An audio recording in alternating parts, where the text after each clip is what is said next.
Like millions of others, he used eBay to auction items on the internet.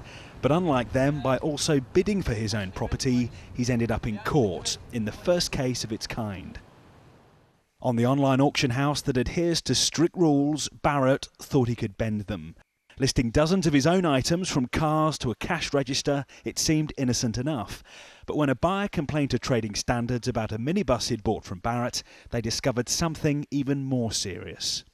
Barrett was found to be selling eBay items under the username Shancon Paul, but he'd then log out and log on again under the different name of Paul the Busman. Barrett bid for his own items and pushed up the price. Most of the time that made other legitimate buyers bid more and more. When his scam was exposed, Paul Barrett admitted to 10 offences of being misleading online in court. The judge said what he did was dishonest and struck at the heart of websites like eBay that rely on trust to operate safely. Today, Barrett was given 250 hours of community service and must pay £5,000. Through his solicitor, he spoke of his relief. Since the beginning of these proceedings, I've had the prospect of jail hanging over me, which has been a truly frightening experience. I'm pleased that my first encounter with the criminal justice system is at an end and that I'm free to go home.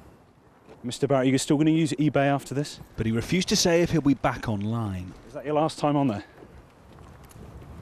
It probably is more widespread than people will be willing to admit. It might sound like it's something that's a bit of a Jack the Lad thing to do, not realising that they can actually finish up in prison for it. The judge made it quite clear that Mr. Barrett was lucky not to finish up in prison, probably because he had a clean record in the past.